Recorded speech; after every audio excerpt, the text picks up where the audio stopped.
Abel llevó una ofrenda grata delante de Dios. Lo mejor, la mejor oveja, sin ningún problema, lo mejor. Quiero decirle a usted en esta noche, ¿cuál es la ofrenda que usted trae en esta noche al Señor? Un corazón contrito y humillado, el Señor nunca lo va a desechar. ¿Cuál es la ofrenda que traes en esta noche? Aleluya, el amor de Dios. Y esto va a ser para la iglesia. Apenas estoy prendiendo el motor. Yo soy como los carritos Oldis. ¿Se acuerdan? Tiene doble acelerador. Y a la parte traen un ganchito que le suben para que caliente. Y apenas estoy tratando de jalar, necesito agarrar vuelo. Pero necesita usted entender que nosotros estamos agradando a Dios. Lo que hacemos para muchos es locura, pero para Dios es grado. El Señor me ama. Por ello tenemos que corresponderle al Señor. La ofrenda que llevan ellos, una es buena, otra es mala, pero Dios no se le olvida nada. Sigue el hombre haciendo, pero hay otra ofrenda que lleva a orar, lleva la ofrenda de lo más profundo de su corazón. Le pide al Señor a su hijo, lleva allá en el presente, delante de la presencia de Dios. Segundo paso. ¿Y a quién no le dolería que le pidieran a su hijo que diera a su hijo para que muriera? ¿A cuántos de nosotros nos gustaría eso? A nadie. Pero aún Abraham creyó a Dios y llevó su ofrenda de un corazón sincero. Se dio cuenta cuánto le amaba a Dios, y Dios se dio cuenta cómo estaba su corazón. ¡Ay, Cristo! ¿Cuántos de nosotros, en lugar de insistir y decir a nuestros hijos, sigue adelante, busca a Dios, le dice, si quieres ver a la iglesia, si te gusta o no? Y escucha usted que está hablando contra de muchos de la iglesia y aún del pastor, y usted dice, está bien, no te preocupes, no lo reprende. Dios está pidiéndole una ofrenda especial, que sus hijos alaben y lo glorifiquen al Señor sobre todas las cosas.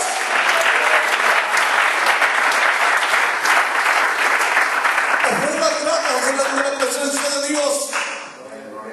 Y antes el hombre, el sacerdote, los hombres antiguos llevaban el presente por familias, pero llegó el momento en que un sacerdote tuvo que llevar las cargas, tuvo que llevar el presente en el altar santo y santísimo. Ahí el Señor tenía que hacer algo. El pueblo estaba esperando que alguien llevase los pecados del pueblo. Pero ¿sabe qué? Dios se agradaba. De repente el sacerdote entraba al lugar santo y allí, poniendo su túnica, llevaba unas campanillas, y cuando entraba al lugar santo y luego al lugar santísimo y empezaba a andar sonando sus campanillas, el pueblo estaba atento y estaba pensando, realmente el Señor, aleluya, se está agradando del presente que está llevando el sacerdote, está intercediendo por nosotros. Llegó el momento cuando no se escuchaban las campanillas, caía, entonces había una cuerda, una soga donde los jalaban, el pueblo se preocupaba, Dios no se agradó del presente. Pero ¿sabe qué? Usted y yo en esta noche, usted y yo sabemos cómo venimos, qué estamos haciendo. El Señor se agradará de cómo estamos nosotros trayendo el presente. Cada uno de nosotros somos los sacerdotes de nuestra casa. Cristo vive. ¿Qué hay en tu corazón? ¿Hay amargura? Las campanillas se están escuchando. ¿Estás listo? No hay ni gloria a Dios. Nos gozamos cuando muchos cantos.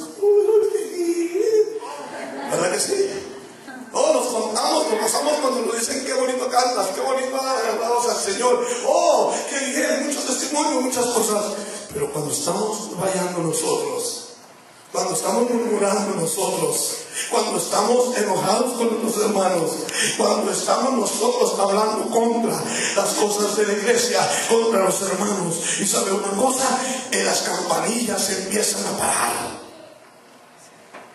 Vienes al altar, vienes al lugar santo y sigues caminando, pero hay muchas campanillas que no se oyen espiritualmente, porque está el odio, está el rencor, está la mentira, está pasando algo en tu vida, pero tú ya has sido lavado con la sangre de Cristo. Pero si Jehová edificar en la casa, algo hermoso va a suceder. Pero si Jehová no edificar en la casa, en vano son los edificadores. Alabe el nombre del Señor. Glorifica al Señor. Glorifica al Señor.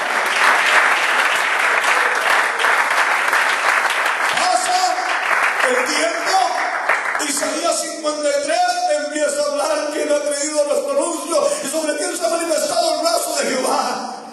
Y sigue adelante y pone a ese cordero inmolado que va al matadero sin hablar, sin decir cosa alguna. Y está hablando del Cristo que vino a dar su vida por nosotros en la cruz del Calvario para perdonar nuestros pecados y derramar su sangre por cada uno de nosotros. Alabe el nombre del Señor. Sea el nombre de Dios glorificado. Hay algo que debes de saber. Cristo ya cambió tu vida. Cristo ya te llenó con el Espíritu Santo. Pero hay un llamado cherrete. Ahí hay un llamado diablo, ¿verdad? Que no te deja en paz. El que ama, ¿qué? Conoce a Dios, ¿verdad? ¿Sí o no? Están bien calladitos. ¿Qué pasa? Todas se la pasan de visitas. Pero las que están lavados con la sangre de Cristo. Haz de Cristo. Oh, yo estoy bautizado. Oh, yo tengo a Cristo. Oh, pero voy a poner dos clases de campanilla. La campanilla que tienes aquí, la campanilla del Espíritu Santo que te guía a toda verdad y a toda justicia. ¿Haz de Cristo? Que en lugar de decirle a Dios, estás mirando. ¿Qué flaco está este hermano? Está bien cantando. Pero no sé, ya, pero ¿qué? Es igual que yo. No se asuste.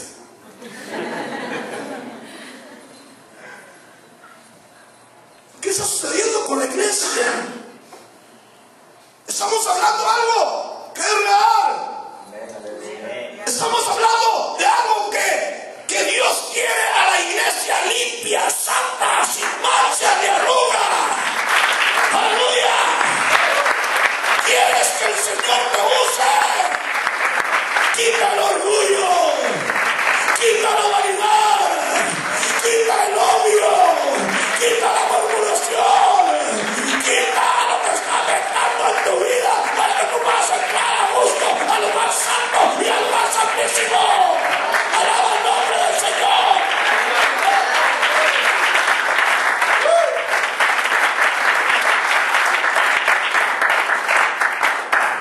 Ahora está orando, me dijo el Señor. Unos ni van a venir, unos ni van a ir a la iglesia, otros se van a estar entretenidos por allá. ¿Sabe por qué? Porque ya basta de que alguien esté intercediendo por nosotros, que cada quien tomemos nuestro lugar como lo que somos nosotros. Somos hijos de Dios, sacerdotes de nuestra casa. Somos pueblo escogido, pueblo adquirido, pueblo lavado con la sangre de Cristo. ¿Y cómo puedo darle testimonio a la gente que Cristo es poderoso si yo no he cambiado? Que no diga gloria a Dios de todos modos. En los cielos hay algo especial. El Señor está haciendo algo en su vida. Es tiempo de cambiar. Es tiempo de restaurar nuestra vida. Es tiempo de que se oigan esas campanillas. Aladas en nuestro, allí en nuestra túnica. Aladas en nuestra garganta. Aladas en nuestras vidas. Que suenen esas campanillas de alabanza. Que suenen esas campanillas de amor. Que empiecen a sonar esas campanillas de intercesión. Es tiempo de que la iglesia predique y abre lo que Dios quiere. ¡El poder de Cristo! Algo le dijeron, hermano. No, yo no dijo nada. Porque yo miro cómo está bendiciendo el Señor a esta iglesia. Yo miro cómo el Señor está poniendo grandes cosas en la iglesia. Pero lamentablemente muchos están muriendo. Sus campanillas ya no se escuchan. Porque han dejado que el enemigo lastime sus vidas con la murmuración. ¿Sabe usted que la murmuración es un problema fuerte? ¿Será? ¿No será? ¿Estaré bien o no estará bien? ¿A poco a él nomás no se enseñó? ¿A poco Dios se manifiesta nomás por la hermana? ¿Y yo qué? Patito feo, quiero decirte algo. ¿Verdad? Quiero decirte que pone un corazón dispuesto delante de Dios y lo pone limpio. ¿Sabe qué? Dios usa su vida. Dios transforma su corazón. El que es usado por Dios siempre es el mismo, hoy y todos los días. El que habla Dios, de los cielos habla, aleluya. Pero ¿sabe qué? Necesitamos quitarnos la amargura. El poder de Cristo. A ver, cierre sus ojos por un momento. Espérenme ahorita al caso. Cierre sus ojos por un momento. Quizás usted no me entienda. Las personas que nos visitan, Cristo es el Cordero de Dios que quita el pecado del mundo. Pero muchos de nosotros tenemos el privilegio de entrar al lugar santo y al lugar santísimo. Muchos de nosotros tenemos que ser libres. Muchos de nosotros tenemos que ser liberados de sentimientos que hay dentro, encontrados en nuestras vidas. Por eso es que Dios no hace nada con nosotros, porque no abrimos nuestro corazón. La Biblia dice: dame, hijo mío, tu corazón y tus ojos miren por mis caminos. ¿Qué tanto es el amor de Dios? ¿Qué tanto nos ama el Señor? Que nos tiene con vida todavía. Los tratos que hacemos, Dios tiene misericordia de nosotros. Nos devuelven trabajos. El Señor nos sana. Cuando el médico dice ya no hay remedio, el Señor les da la última palabra